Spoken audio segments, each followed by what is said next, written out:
Now we are going to derive an expression for the magnetic field at a point due to a long straight conductor carrying current using Biot Savart Law. Already we have derived an expression using Ampere circuital law, you must be remembering. So today using Biot Savart Law. Okay students, now for this what is the diagram required I have drawn here? A straight conductor Y dash. It is held along the y axis vertically. Then a current of I ampere is passed through the conductor, okay, from y dash to the point y in the upward direction. We have already studied that if the current is flowing in the upward direction in a conductor means there will be magnetic field surrounding the conductor in the form of circular loop. Isn't there? This Oersted's principle, using Oersted's concept. So we can trace the magnetic field along the circular loop, and for upward current it will be anti-clockwise. Okay. So for this upward current, the magnetic field at the point P will be flowing inwards. It will be flowing into the board, plane of the board.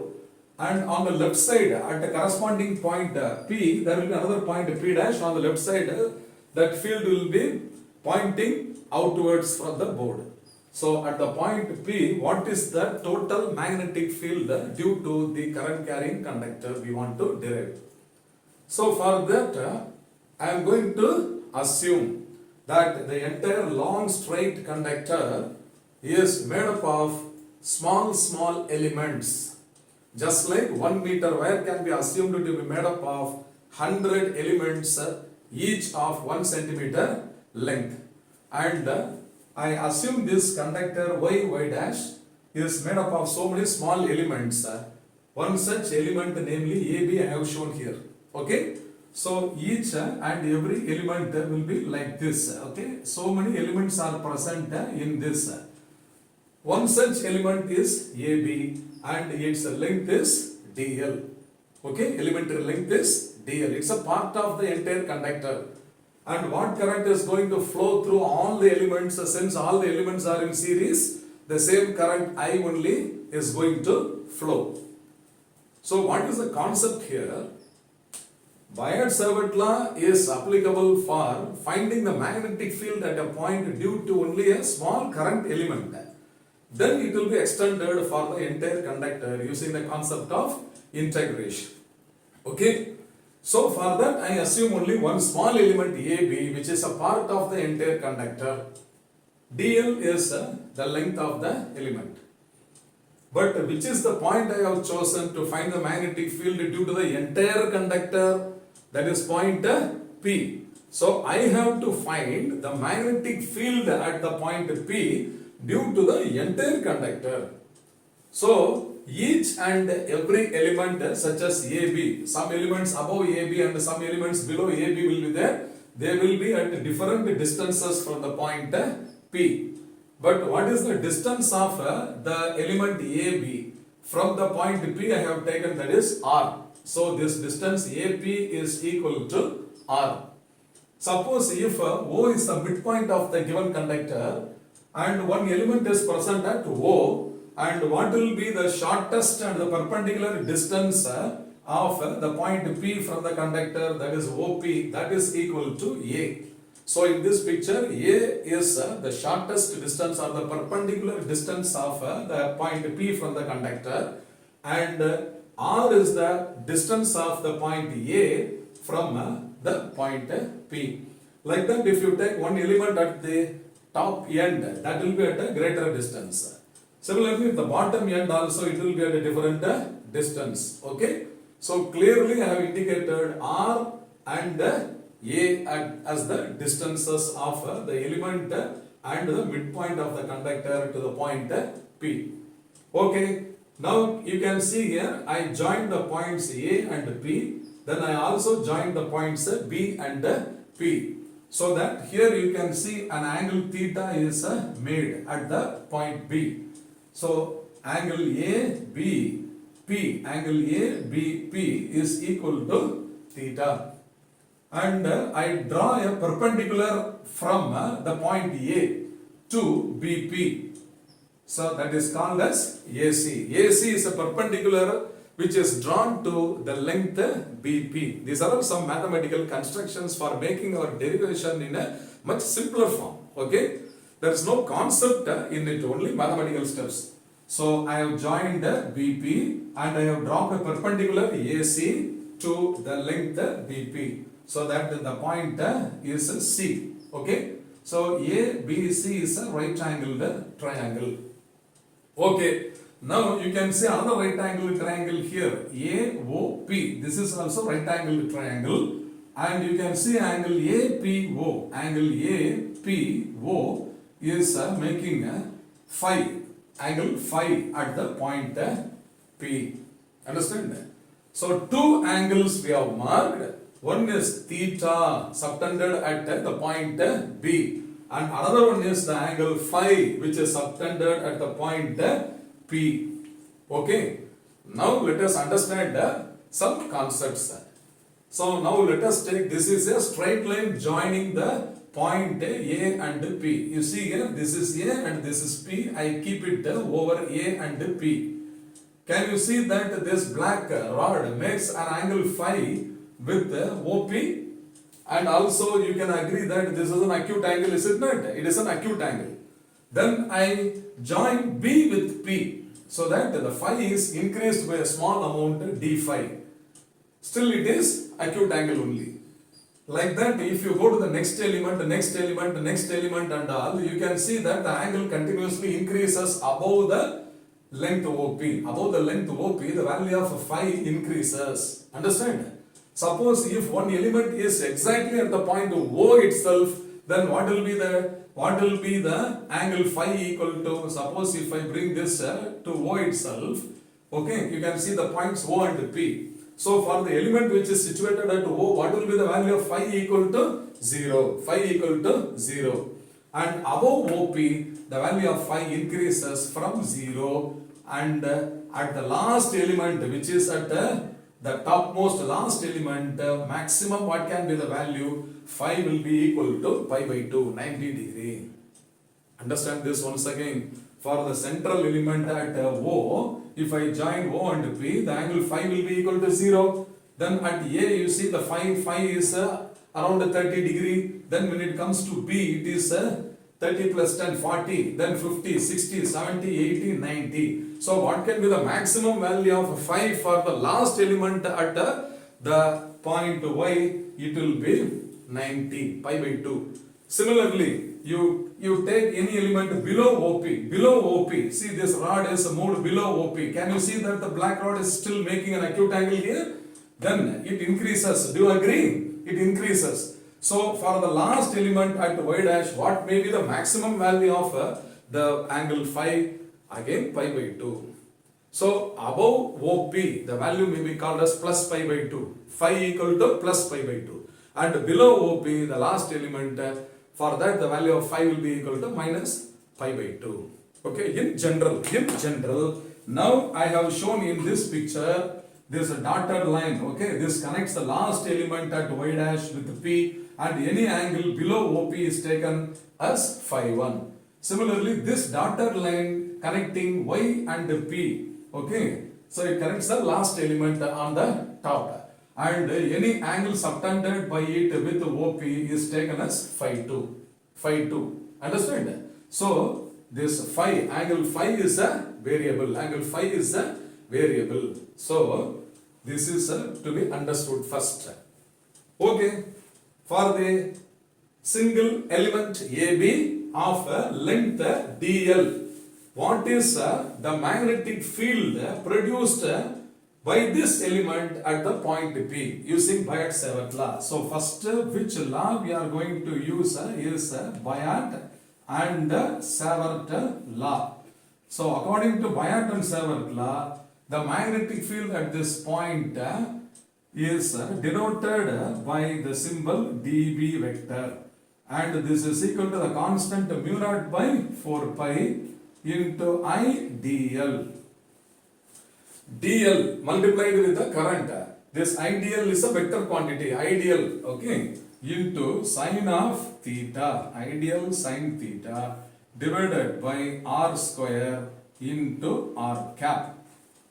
I told you children, when the current is flowing in the upward direction means according to Oersted principle and Ampere's right hand rule, what should be the direction of the magnetic field is upward means anti-clockwise. So in this picture the field at the point B will be like this. It is into the board dB vector. So along this direction only this r cap or n cap. Okay, this also can be taken as unit vector n cap. Both are one and the same. Okay, so dB is inward. I will write this as inward.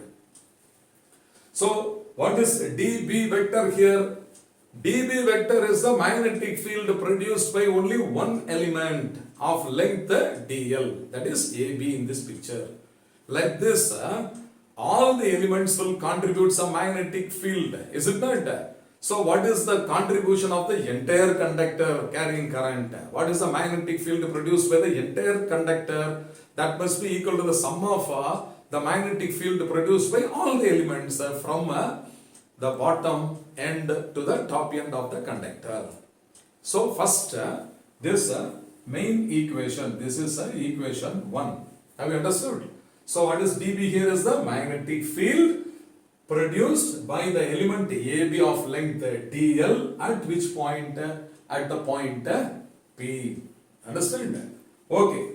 Now I want to express the relationship between this angle phi, this d phi, theta, r and a, because in integration I want to consider only one variable. Here there are so many variables.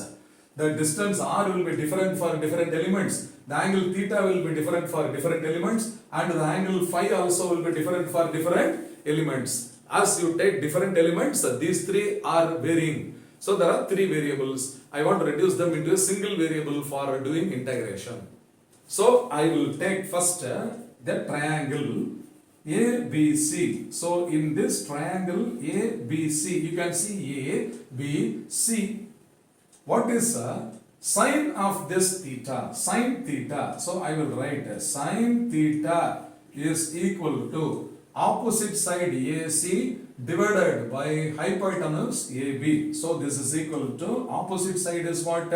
AC divided by hypotenuse is what? AB. So this is AB, and this is equal to what? AC divided by DL. DL is the length AB. Therefore, what do I get? The expression AC is now equal to DL into sine of theta. This is equation 2. So, in which triangle I have applied this is a triangle ABC. Okay.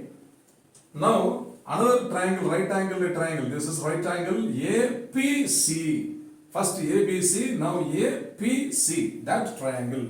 So I will take another right angled triangle APC. In this triangle, what is the value of sine of this smaller angle d phi? Sine of d phi. So sine of d phi is equal to, which is the side opposite to d phi here also is AC. Okay, divided by, which is the hypotenuse. Hypotenuse, this is 90 degrees. So the hypotenuse is equal to the length r. So this is equal to r. Okay. So this sine phi or sine d phi is nearly equal to d phi for small values, for small angles. Okay. Therefore I can write therefore d phi is equal to AC divided by R, or this AC is also equal to R into d phi. This is our equation 3. Okay. So from equation 2, what is AC is equal to DL times sine theta. From equation 3, what is AC is equal to R into d phi. So I can equate these two from equations 2 and 3. So from equations 2 and 3, dl into Sin theta is also equal to r into d phi. So this is another relationship 4. Now you can see here I into dl sin theta is there, is it not? I into dl sin theta. Instead of dl sin theta, I can write I r d phi by r square, is it not? So I can substitute this. Therefore db vector is now equal to what? Mu naught by 4 pi into I by r square into I by r square into dl sin theta. Instead of dl sin theta, r d phi. So this is r into d phi into n cap. So this r and power gets cancelled. So this is now equal to mu naught into I by 4 pi r. Okay, 4 pi r into d phi into n cap. So this may be taken as another step. For our remembrance, I am writing the steps like this. Okay, now one more triangle let us take AOP. Can you see AOP is right angle at O. So in the right angled triangle AOP, what is cos of the angle phi? Cos of this angle. It is adjacent side divided by hypotenuse. Is it not? So cos phi is equal to adjacent side is OP. So this is OP divided by AP, and cos phi is equal to, instead of OP I can substitute the length A divided by AP. The length AP is equal to R. Therefore now this R is equal to A divided by cos phi. So this can be taken as step number 6. So in equation number 5, in place of R, I can substitute A by cos phi. Okay. Therefore equation 5 is rewritten. dB vector, okay, dB vector is equal to mu naught I by 4 pi divided by 4 pi. This r is in the denominator, is it not? So this is 1 divided by A by cos phi, A by cos phi into d phi into r cap. Now cos phi will come to the numerator, or dB vector is now equal to mu naught I by 4 pi A. So this 4 pi A into cos phi d phi into r cap. So this can be taken to be equation number 7, which is very, very important for us. Now, why we are doing all these adjustments? Now you can see that in this equation, mu naught is constant, current I is constant, 4 pi is constant, A is the perpendicular distance of the point from the conductor, that also is a constant. Only phi is a variable. As I told you, if you take this rod, see point P is joining the middle element. For the middle element, phi will be equal to 0. For the top element, phi will be equal to plus pi by 2. And for the bottom element, last element, this angle phi 2, I mean phi 1 will be equal to what? Plus pi by 2. So, therefore, the total magnetic field, okay, total magnetic field. So, the total magnetic field is given by B vector is equal to integral of